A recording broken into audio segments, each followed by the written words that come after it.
My non-binary daughter is pregnant and says it's my fault for not putting her on hormones at 16, and now she expects me to raise the baby like it's her sibling. My daughter came to me at 16 and said she was non-binary, but only sometimes. Like, some days she would feel more male than female and some days she would feel like neither. She wanted me to ask her every day what day it was and then refer to her as that pronoun of the day. I told her that wasn't going to fly. Growing up, I spent a lot of time on LJ, LiveJournal, during the old Bun Self and Zen Self Zero Self days. People who think this is new to this generation are fooling themselves. I told her that I would call her the pronoun she wanted, and do my best to remember it day to day, but she was going to have to tell me what she wanted for that day. I wasn't going to play a daily guessing game. This went on for about a week or two until she finally seemed to grow tired or bored and just said I could call her her.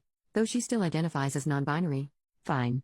At least when it was going on she wanted she, he, or they. I'm sorry but I couldn't have done fox self/fox them with a straight face.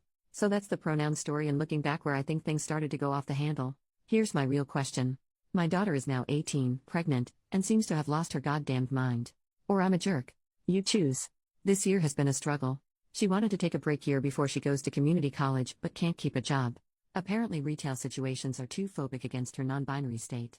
My child looks, acts, and dresses exactly as a young adult female, by the way. When I ask how people are being phobic against her, she gets as prickly as a cactus, so I really don't know the details. She's been through 4 or 5 jobs this year, quit all of them. She won't consider call centers that aren't face-to-face because she doesn't like to talk on phones, and is apparently looking for a remote job without any luck. She's been unemployed since Thanksgiving. She quit her last job on Black Friday, in fact, and I was on the verge of laying down the law, telling her she either needs to go to school this upcoming semester full-time or get a full-time job or move out with her friends. But now she's come to me, she's 5 months pregnant. She's very angry at me, says it's my fault because 1. I didn't put her on puberty-blocking hormones when she came to me 2 years ago. 2. She believes I am in fact trying to feminize her by getting her birth control, the pill. She's been throwing her prescription away. This is where I might be the jerk. I called her a little idiot. We don't use that sort of language in my house, and I never call people names, especially my own child, but at that moment I could just see red. The hormone thing is a non-issue in my opinion because this is the first time I ever heard of her wanting hormones.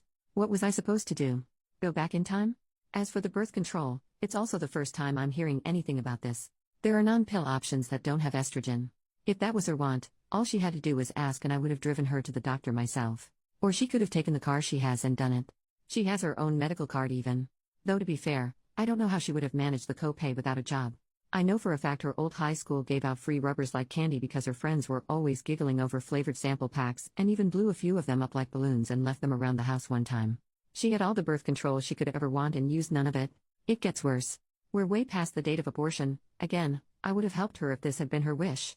We live in an abortion-protected state and can afford it. She's known she was pregnant since about 2 months and has come to think of her baby like a sibling. She expects me to raise it like it was mine. That this is my duty, in fact, because she says it is my refusal to accept her non-binary state that led to her being pregnant. So she was going to get a brother or sister and I was going to have another child.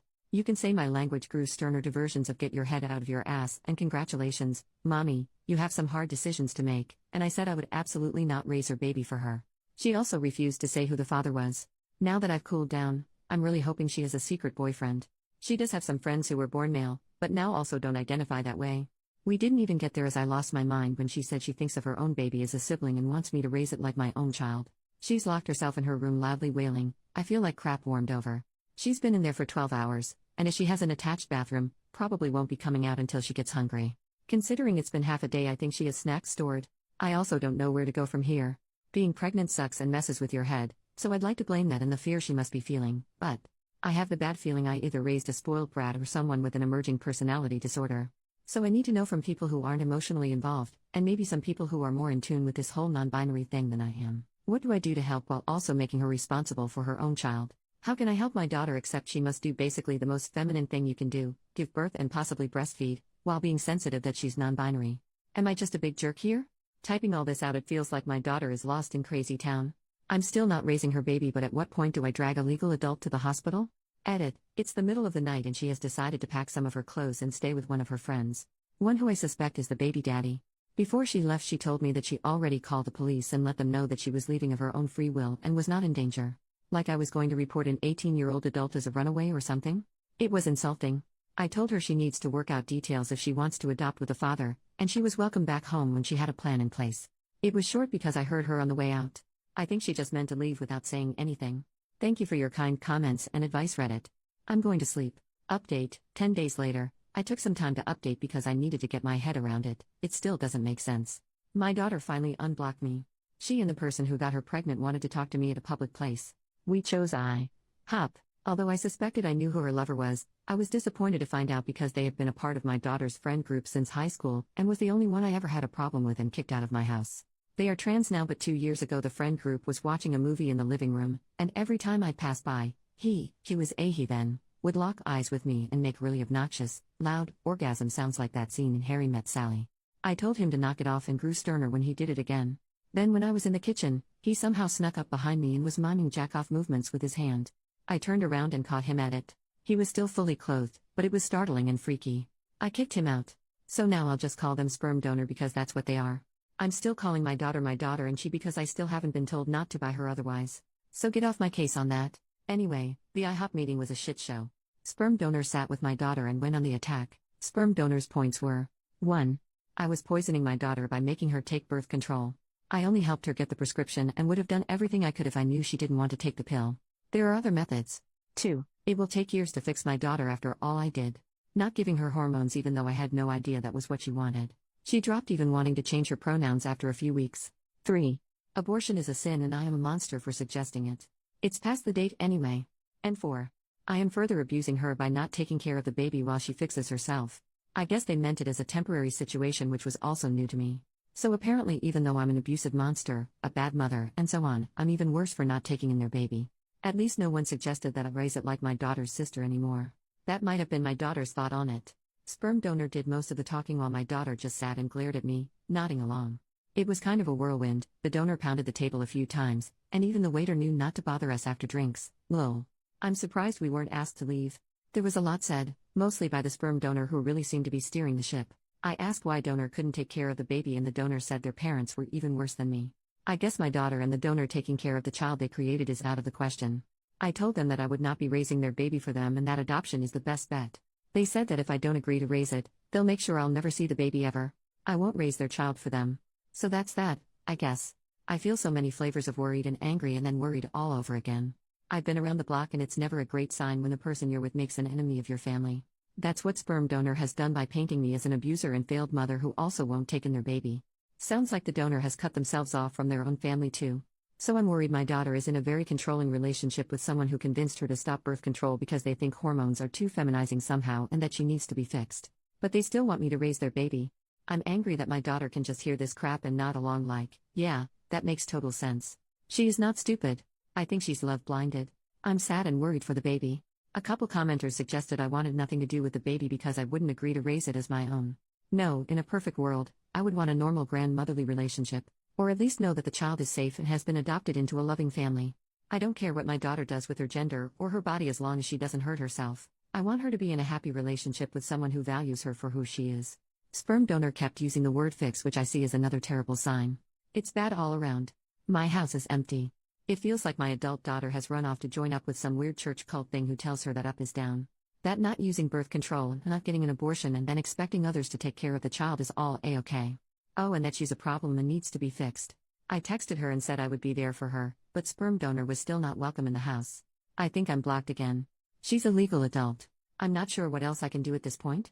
In my low points, part of me thinks maybe I should agree to take the baby and then immediately make sure it's adopted into a loving home. But I get the feeling that sperm donor won't make that easy, and right now my daughter does what he says. Also, I'm not sure if that plan is even possible. It sounds Hollywood. I have an appointment to speak with a counselor, but the soonest I could get is April. Some of my friends think I should take the baby in either to get them away from the parents or because they think it's my duty, or both. The only silver lining in this was that they both seem sober. I don't think there's substances of any sort involved. Am I reading this wrong? Am I the jerk here?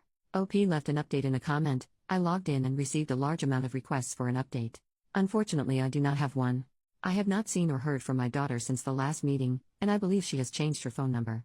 Our community isn't a large one, and I have heard through the grapevine she is staying with the sperm donor at one of the homeless camps out in the woods. As this is a haven for drugs and trafficking, this is a further concern. From what I've heard, she is pregnant. Myself and a few friends and family members have driven through the camp area a few times on the lookout for her, but it's very large and there aren't exactly marked roads. Also, recently other people have been shot at while walking their dogs around there, or riding ATVs, so every time we go, it's a huge risk. So that's it. I'm stuck hoping she's safe and under some kind of shelter, There are a lot of plywood houses and broken down RVs out there, and waiting to hear news when she has the baby. Yes, CPS and the local police are aware of my concerns. I'm worried the child will be born addicted because I don't know anyone who doesn't live out there who isn't a meth head. Thanks for all your concern. I'm unsure what I'll do when the baby is born. I might have to take in the baby after all just to make sure it doesn't live in that camp, and it may make me the jerk, but I am not looking forward to the hard work and drama that will come with it. New update, 4.5 months later, I posted another update in the comments a while back. It's on my account. Basically, my pregnant daughter shut me out of her life completely, and rumor had it she was living in a homeless camp with her weirdo lover out in the woods. It's a huge place, and me and friends searched a few times but weren't able to find her. It's also dangerous because there aren't laws out there, and the homeless shoot at ATV riders and hikers and send dogs after people who come too close to what they consider their territory. To be clear, I don't think my daughter was part of that group. The camp is huge and full of meth addicts, traffickers, and drug labs. I did contact sperm donor's parents, and they have all but disowned him after very much the same disturbing behavior I outlined earlier, only geared toward their younger siblings. So that sucks. Back to the new news. All this shook out a couple weeks ago, but I hesitated to post because of my own emotions and the fact I know Reddit will be all over my ass for the deep anger, shame, and disappointment I have for my daughter. I came home from grocery shopping to find a strange pregnant woman at my door. That woman used to be my daughter, but had changed so much she was like a stranger. She chatters constantly so you can't get a word in. She has several small face tattoos and, forgive me for saying this, looks like she has aged 20 years. She had been living rough. She was angry I locked her out. I changed the locks after she left, and basically expected to move back into her old room with no problem, like it was just another day from back in the winter when she lived here. Of course I wasn't going to turn her away, so I guess in a way she was right. She was living in the homeless camp with a sperm donor, and I insisted she take a shower because it looked like she hadn't since leaving. She also stank bad. She had no shame about blocking my number or what she put me through by disappearing. All she wanted to talk about was the grand fate that she and sperm donor are building. That they're building a community of new people, and she went on and on and on without mentioning the baby once. I don't know how anyone can stand them, but sperm donor has multiple partners and my daughter is one of them and is perfectly happy being his broodmare. The broodmare is my verbiage. Hers is much more royal. Frankly, based on what she overshared, sperm donor seems like a complete love-making fiend. Finally I broke in and asked, and she said she had been to the doctor regularly. That was a lie, found out later, and all is well with the baby. At this point I knew she had to be on something. If she was awake, she was talking, and none of what she said had an end or a point. Also, a lot was from Crazy Town. What I got from her was that, again, she and several other ladies, and men, somehow, were to carry the next generation of new people. Yes, the men. Yes, biological men. Sperm donor was sort of the middle of the wheel with the spokes, was how she described it. I've met him before and I'm surprised he was able to get one girlfriend, much less whatever grouping is going on now. Anyway, sometimes she said she wanted to keep the baby, though she wouldn't tell me a plan to take care of and house it. I think she expected to stay with me, and sometimes she wanted to adopt it out, but not for the good of the baby but to spread the new people. This part is going to upset the internet, but the new people are apparently without gender expectations, and that was why she didn't know the baby's gender yet. Oh yeah, and also some of the wheel, her group, were empathic and they could communicate their feelings through the other world. As a house guest, she was the absolute worst. It was like she had gone feral out in the camp and clean up after herself to the point where she mostly did not even flush the toilet after using it. She ate everything, which was to expected, but never cleaned up after herself and kept asking. Asking is too mild of a word. She demanded for me to take her out to restaurants. I did a couple of times because I missed her and was trying to make a connection, but then once afterward took her to the store to get baby supplies, and she was weirdly detached. Sort of picked up the first thing she saw on the shelf, and all the while it was yak about her true family of new people and their grand fate. Anyway, I finally got out of her that she expected the baby in mid-July, which put her outside the time frame she originally gave me. I had it on my calendar. I was obsessed with a possible due date because I didn't know if she was find a baby on my doorstep or what, and yes, she was under the care of a doctor. Both lies. Getting her to focus on one subject was impossible.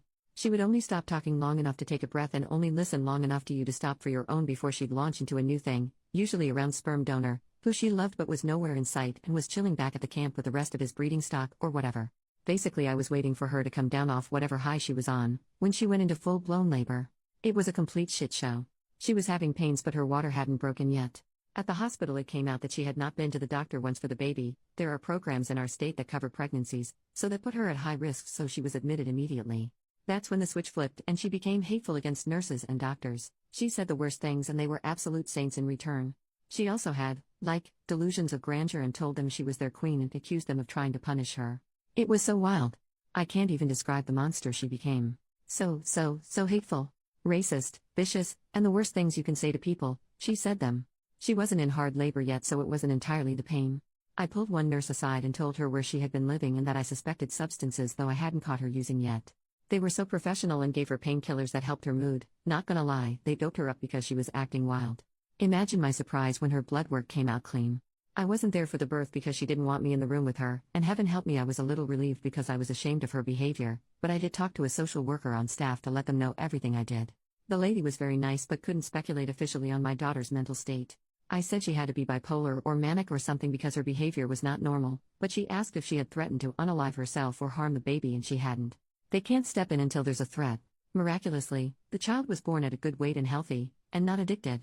I don't want to give too much info on them because the internet is forever and one day they may search for their own past. My daughter lucked out big time and had a normal delivery as things went. She didn't give sperm donor's name out as the father, though I did to the social worker. They can't be put on the birth certificate, on my word. She up and left her baby that evening without officially checking out, without saying goodbye to me or her newborn. Because the hospital is a safe surrender point, she won't be charged for abandonment.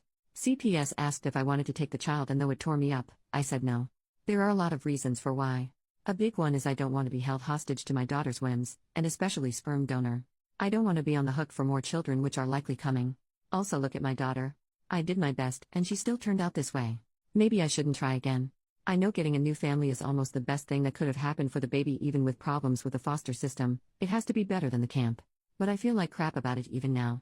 I also suspect they'll have a sibling soon as my daughter can arrange it. I know my daughter is not well. I know she's in a cult and probably in danger, and also probably an abuser herself, based on the stories she casually dropped about other members. She is also a selfish liar, and it is luck or the grace of God or what have you that her baby was born healthy. She is rolling the dice on her life and the life of her future children. She's sick and under a fiend's control and now thinks she has magic thought powers, but she has some responsibility in this too. All the rest of the transgender stuff with her lover, and if she is non-binary or not from the past, doesn't matter. She's an adult and is making some bad choices. It's hard for me to type out, but the way she treated the hospital staff was so cruel. Seriously, I had to use a thesaurus to describe it because I can't even describe fully how bad it was. It showed me that whatever else, she thinks other people are below her. It's more than the mania. I'm just there to serve her, whenever she sees fit. She knew she would be giving birth soon, so she came home and expected me to take care of her. I did, of course, because she was 9 months pregnant.